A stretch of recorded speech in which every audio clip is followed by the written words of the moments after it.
अगला क्वेश्चन देखते हैं। भाषा के माध्यम से बच्चों का, ठीक है, भाषा के माध्यम से बच्चों का ज्ञान क्षेत्र भी विस्तृत होता है। भाषा के माध्यम से बच्चों में ज्ञान भी बढ़ता है, ठीक है, क्यों, है ना। मतलब इसमें से सर्वाधिक योगदान किसका है, ठीक है, किस चीज़ का सर्वाधिक योगदान होता है भाषा के माध्यम से बच्चों का ज्ञान क्षेत्र बढ़ाने में? राष्ट्रीय समाचार पत्रों का, या बाल साहित्य की पुस्तकों का, या विभिन्न प्रकार की कविताओं का, या विभिन्न प्रकार की सांस्कृतिक गतिविधियों का? तो इनमें से किसी का नहीं, राष्ट्रीय समाचार पत्र पत्रिकाओं का सर्वाधिक योगदान होता है, ठीक है। राष्ट्रीय स्तर की समाचार पत्र पत्रिकाएं होती हैं ना, उनमें जो है भाषा शुद्ध सुसंस्कृत होती है और ऊंचे लेवल की होती है, ऊंचे, है ना, जो है उच्च लेवल का होता है। तो भाषा शब्द ज्ञान बढ़ता है, भाषा ज्ञान बढ़ता है बच्चों का, है ना, भाषा सीखने में ज़्यादा मदद मिलता है, ठीक है। अगला क्वेश्चन, प्राथमिक स्तर पर भाषा सीखने सिखाने की सबसे पहली शर्त है। प्राथमिक स्तर पर देखिए पूछ रहा है ना, प्राथमिक स्तर पर भाषा सीखने सिखाने की, है ना, ये पेपर 1 है, इसीलिए प्राथमिक स्तर से संबंधित यहाँ पर देखिए, यहाँ भी प्राथमिक स्तर बोला है, तो प्राथमिक स्तर से संबंधित क्वेश्चन ज़्यादा आ रहे हैं, ठीक है, क्योंकि यह पेपर 1 है पीआरटी टीचर के लिए, मतलब प्राइमरी स्कूल टीचर के लिए, ठीक है। सरल पाठ्य पुस्तक, ठीक है, सरल पाठ्य पुस्तक या होना चाहिए, जरूरी नहीं है, ठीक है। निवेश समृद्ध संप्रेषण का वातावरण, ये सही है, ठीक है। बाल साहित्यकार होने चाहिए, ऐसा जरूरी नहीं है। चार्ट पोस्टर से सुसज्जित कक्षा होना चाहिए, ऐसा जरूरी नहीं है। सबसे पहली शर्त है निवेश समृद्ध संप्रेषण का वातावरण, है ना, निवेश समृद्ध संप्रेषण का वातावरण, वातावरण अच्छा होना चाहिए, ठीक है। अगला क्वेश्चन, पहली दूसरी कक्षा में अनेक बच्चे हिंदी भाषा सीखते समय अपनी मातृभाषा का प्रयोग करते हैं। हिंदी भाषा को सीखते समय मातृभाषा का प्रयोग करते हैं। देखिए ऐसा है, हम अंग्रेजी सीखते समय हिंदी में ही तो बोलते हैं। अंग्रेजी को सीख रहे हैं, आई माने मैं, ऐसे करके, है ना, आई को है मैं से संबंधित कर रहे हैं, ठीक है। इस प्रकार से हम सीख तो रहे हैं इंग्लिश को, लेकिन किस भाषा का प्रयोग करते हैं? हिंदी भाषा का प्रयोग करते हैं ना। सीखते हैं इंग्लिश को, लेकिन प्रयोग कर रहे हैं हिंदी भाषा को, है ना, ठीक है। वह जाता है, कोई अंग्रेजी में क्या बोलेंगे ऐसे, लेकिन हम बोल तो रहे हैं हिंदी में, लेकिन अब उसको ट्रांसलेट करना है, या ऐसा होता है नियम कानून जो है कॉपी में सब जो भी लिखते हैं वो लिखते हैं हिंदी में, है ना, लेकिन सीख किसको रहे हैं? तो अंग्रेजी भाषा को सीख रहे हैं। तो वैसे ही हिंदी सीखते समय बच्चे कौन सी भाषा का प्रयोग करते हैं? अगर वो हिंदी भाषी नहीं है तो वो प्रयोग करते हैं अपने मदर टंग को, है ना, यानी मातृभाषा को प्रयोग करते हैं, ठीक है। तो यह स्वीकार्य है या अस्वीकार्य है, या वैध नहीं है, या बहुत गलत है, ठीक है। तो क्या है इसका जो उत्तर है? तो ऑब्वियस सी बात है, स्वीकार्य है ना, क्यों स्वीकार्य नहीं रहेगा, ठीक है। इंग्लिश सीखते समय हिंदी में ही तो बोलेंगे, या हिंदी सीखते समय अपने लोकल लैंग्वेज में बोलेंगे, ठीक है, मातृभाषा में बोलेंगे, ठीक है। अगला क्वेश्चन है, रूपा चौथी कक्षा को पढ़ाती है, ठीक है।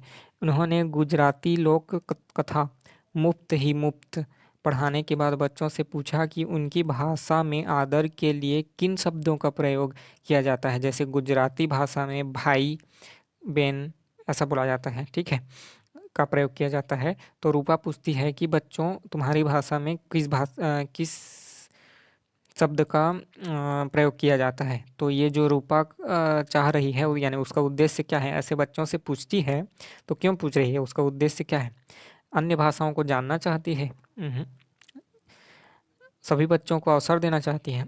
बहुभाषिकता को संबोधित करना चाहती है, ठीक है, ये है बहुभाषिकता को संबोधित करना, है ना, यानी बच्चों को सिखा रही है कि ऐसे अलग अलग लैंग्वेज में ऐसे ऐसे शब्दों का प्रयोग किया जाता है, यानी बहुभाषिता है भारत में, और बहुभाषिता ऐसा होता है करके बच्चों को बता रही है कि बहुभाषिता इस चीज़ को बोला जाता है करके, ठीक है। तो option 3 is the correct answer, ठीक है, ऑप्शन 3 सही उत्तर है। अगला क्वेश्चन देखते हैं, प्राथमिक स्तर पर भाषा शिक्षण के संदर्भ में कौन सा कथन सर्वाधिक उचित है? देखिए कौन सा कथन सबसे ज़्यादा उचित है ये बताना है, ठीक है। प्राथमिक स्तर पर भाषा शिक्षण के लिए भाषा सिखाना है प्राथमिक स्तर पर, तो ठीक है, क्या है?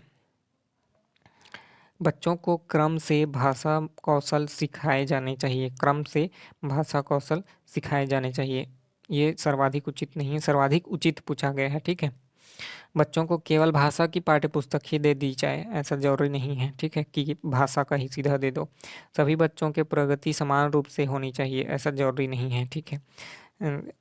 ज़रूरी तो नहीं है कि सबका प्रगति समान रूप से हो, ठीक है। बच्चों को विभिन्न प्रकार का बाल साहित्य पढ़ने का अवसर दें, ठीक है। भाषा शिक्षा सिखाना है तो बच्चों को पहले बाल साहित्य पढ़ना देना चाहिए, है ना।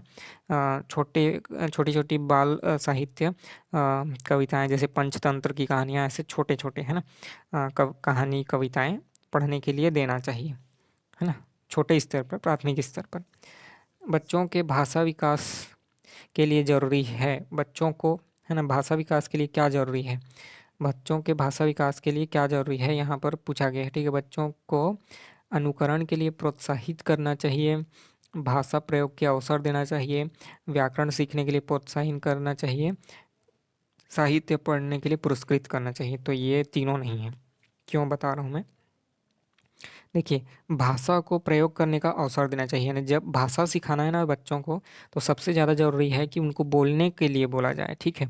जिस भाषा को सीखना चाहते हैं उसमें बार-बार बोलने के लिए प्रैक्टिस करवाना चाहिए, यानी भाषा का सीधा प्रयोग करने का अवसर देना चाहिए, ठीक है।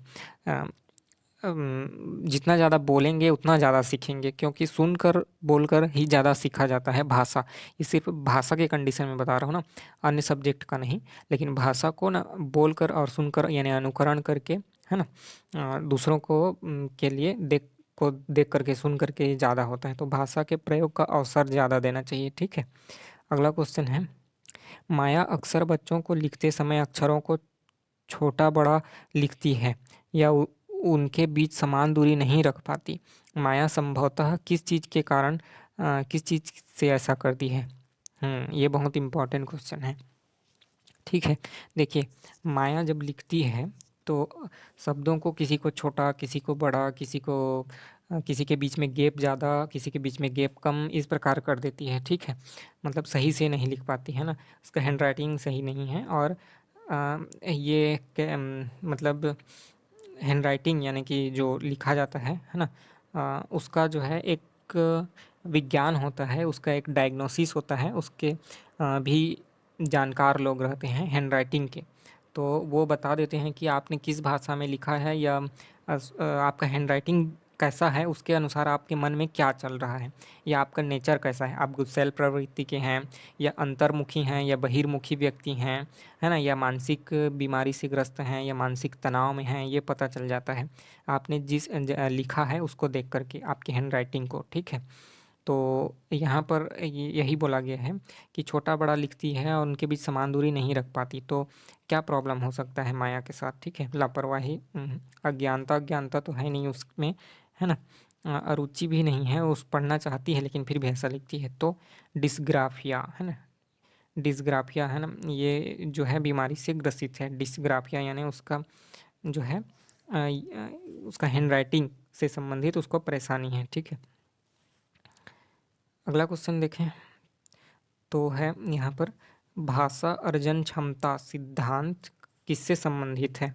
किसने दिया है? ये चार जो अ, मनोवैज्ञानिक हैं, है ना, इन्होंने इनमें से किसने भाषा अर्जन क्षमता सिद्धांत दिया है? भाषा को सीखने का क्षमता का सिद्धांत दिया है, भाषा अर्जन क्षमता सिद्धांत, ठीक है। सही उत्तर है चॉम्स्की। इसका सही उत्तर है चॉम्स्की, याद रखिएगा। भाषा अर्जन क्षमता सिद्धांत दिया है चॉम्स्की ने। अगला क्वेश्चन देखें, बच्चों की लेखन क्षमता का आकलन करने की दृष्टि से कौन सा प्रश्न सर्वाधिक बेहतर है? बच्चों का जो है लेखन क्षमता का आकलन करना है ना, लिख रहे हैं कहानी या उपन्यास, नाटक, कुछ भी बाल कहानी, तो उनका लेखन क्षमता जो है अच्छा है कि नहीं, उसका जो है माप करना है। तो कौन सा प्रश्न बेहतर है? बहादुर बिट्टो शीर्षक कहानी लिखिए, है ना, ऐसा बोलना चाहिए उनको, या बहादुर बिट्टो कहानी का अंत बदल कर लिखिए, ठीक है। या बहादुर बिट्टो में संज्ञा शब्द को चिन्हित कीजिए, ये बहादुर बिट्टो कहानी को शीर्षक दीजिए। तो बहादुर बिट्टो तो खुद एक कहानी है, उसका शीर्षक है, तो उसको और क्या देंगे, तो ये नहीं है। बहादुर बिट्टो के संज्ञा शब्दों को, इनमें से कौन सा संज्ञा है इसको पहचानना है, ये कोई क्वेश्चन नहीं हुआ, ठीक है। लेखन क्षमता का विकास करना है ना, तो इसका शीर्षक से इस शीर्षक से कहानी लिखिए बोला जा रहा है, तो नहीं, ये नहीं है। ठीक है, सही उत्तर है ऑप्शन 2, है ना। बहादुर बिट्टो कहानी का अंत बदल कर लिखिए। देखिए, लेखन क्षमता को उनको चेक करना है। तो बहादुर बिट्टो एक कहानी है, तो उसका जो अंत में ऐसे ऐसे होता है, ठीक है, जो भी रहता है ना, तो उसको बदल कर लिखना है। जैसे मान लेते हैं एक हैप्पी एंडिंग होता है, ठीक है, तो बच्चों को बोलना है कि हैप्पी एंडिंग नहीं, सैड एंडिंग करके बताओ, ठीक है। या फिर कुछ और टाइप का एंडिंग, यानी उसका अंत को अलग ढंग से बताओ, है ना। तो ऐसा उसका अंत को बदल करके, है ना, लिखने के लिए बोला जाएगा, जिससे उनका टेस्ट होगा। ठीक है, अगला क्वेश्चन है, पोर्टफोलियो खाली स्थान में मदद करता है। पोर्टफोलियो जो है बायोडाटा या बायोग्राफी, मतलब ये समझ सकते हैं, उसका पूरा एक आकलन, है ना, किसी भी व्यक्ति का। तो ये किस चीज़ में मदद करता है, ठीक है। कार्य को संचित करने में, बच्चों को भय मुक्त वातावरण देने में, जरूरी नहीं है। समस्त क्षमताओं की जानकारी देने में, क्रमिक प्रगति का आकलन करने में, ये होता है पोर्टफोलियो, है ना। मतलब एक पूरा डिटेल कि पहले कैसा था, फिर बाद में कैसा हुआ, जैसे प्राथमिक कक्षा में कितना नंबर, माध्यमिक में कितना, फिर उच्चतर माध्यमिक में कितना, उच्चतर स्कूल में कितना, कॉलेज में कितना नंबर, ऐसा। फिर उसमें उसका ग्रेडिंग और नाम, सब चीज़ को पूरा एक एक डाटा होता है। तो क्रमिक प्रगति हो रहा है कि नहीं, वो ये पूरा उसका, है ना, पोर्टफोलियो जो है मदद करता है उसका आकलन करने में, क्रम से, है ना, किसी भी व्यक्ति का आकलन करने में मदद करता है। अगला क्वेश्चन है, भाषा का मनुष्य की खालिस्तान और मनुष्य के खालिस्तान के साथ गहरा संबंध होता है, भाषा का, ठीक है। भाषा का मनुष्य के खालिस्तान और खालिस्तान के साथ गहरा संबंध होता है ना। पूछ रहा है किसके साथ क्या संबंध होता है, तो अस्मिता और व्यापार, उहुँ, व्यावहारिकता, व्यवहार, अस्मिता और विचार के साथ संबंध होता है। मनुष्य की अस्मिता की है ना, मतलब स्त्रीलिंग, अस्मिता स्त्रीलिंग है, और मनुष्य के विचार, है ना। तो यहीं से समझ जाइए, अस्मिता और विचार से, की है स्त्रीलिंग, अस्मिता होगा यहाँ पर, और मनुष्य के विचार के साथ गहरा संबंध होता है। सही उत्तर है ऑप्शन 3। अगला क्वेश्चन देखते हैं, ज़्यादातर बच्चे स्कूल की शिक्षा की शुरुआत से पहले ही भाषा की खालिस्तान और खालिस्तान को आत्मसात कर पूर्ण भाषिक क्षमता रखते हैं। बहुत सारे बच्चे ऐसे होते हैं जो स्कूल के शिक्षा के शुरुआत के पहले ही भाषा सीख जाए रहते हैं, ठीक है। मतलब स्कूल की शिक्षा की जो शुरुआत होती है उसके पहले, स्कूल जाने के पहले ही भाषा सीख जाए रहते हैं। तो क्या और क्या चीज़ को, है ना, यहाँ पर 2 खालिस्तान दिए हुए हैं, उसको फिलअप करना है, ठीक है। चुनौतियों और अवसरों को, जटिलताओं, मानकों को नहीं, ये भी नहीं है, जटिलताओं और नियमों को आत्मसात कर लेते हैं और पूर्ण भाषिक क्षमता रखते हैं, ठीक है। ये है सही उत्तर ऑप्शन 4, है ना। जटिलताओं और नियमों को आत्मसात कर पूर्ण भाषिक क्षमता रखते हैं, मतलब अच्छे से सीख जाए रहते हैं, उसकी जटिलताओं और नियमों को आत्मसात कर चुके होते हैं, ठीक है, भाषा की जटिलताओं और नियमों को। अगला और लास्ट क्वेश्चन है, प्राथमिक स्तर पर पढ़ाने वाली सुनीता अपनी कक्षा के बच्चों को प्रतिदिन एक कहानी पढ़कर सुनाती है और उस पर चर्चा करती है। आप कक्षा के बारे में क्या कहेंगे, है ना। सुनीता जो है अपनी कक्षा में, एक सुनीता एक टीचर है, अपनी कक्षा में जाती है और बच्चों को कहानी सुनाती है रोज़ दिन, है ना। तो उस पर डिस्कस करती हैं, और तो कक्षा के बारे में क्या विचार है आपका, ठीक है। देखिए, कहानी सुनाने से समय नष्ट हो रहा है, बहुत गलत है ये, है ना, ये नहीं होता। कहानी पर चर्चा भाषा विकास को अवरुद्ध करती है, अवरुद्ध कैसे करेगी, ठीक है, भले ही परिष्कृत करेगी उसको, है ना, भाषा विकास को। पढ़ने और मौखिक अभिव्यक्ति का विकास हो रहा है, ठीक, ठीक है। सुनीता अपने शिक्षक प्रशिक्षण की रीतियों को निभा रही है, नहीं, है ना, उसका प्रशिक्षण नहीं दिया जा रहा है, ये गलत है। पढ़ने और मौखिक अभिव्यक्ति का विकास हो रहा है, इसलिए सुनीता ऐसा करती है ना। उस कक्षा में क्या हो रहा है, पढ़ने और मौखिक अभिव्यक्ति, है ना, पढ़ने और उसको व्यक्त करने, है ना। देखिए, पहले तो कहानी को पढ़ के सुनाती है, फिर बच्चों से डिस्कस करती है, तो इससे उसका मौखिक अभिव्यक्ति होता है बच्चों का, तो उसका विकास हो रहा है। ठीक है, option 3 is the correct answer. ठीक है, पढ़ने और मौखिक अभिव्यक्ति का विकास हो रहा है। तो ठीक है, इस वीडियो में इतना ही है ना, हिंदी वाला पार्ट कंप्लीट होता है। तो अब किसी दूसरे जो है क्वेश्चन पेपर को हम सॉल्व करेंगे। इतने में यह कंप्लीट होता है, पूर्ण होता है। ठीक है, अगर आपका किसी भी प्रकार का कोई क्वेरी हो, जानकारी चाहते हो या बताना चाहते हो तो आप कमेंट करके बता सकते हैं। मिलेंगे अगले वीडियो में, तब तक के लिए नमस्ते, धन्यवाद, थैंक यू।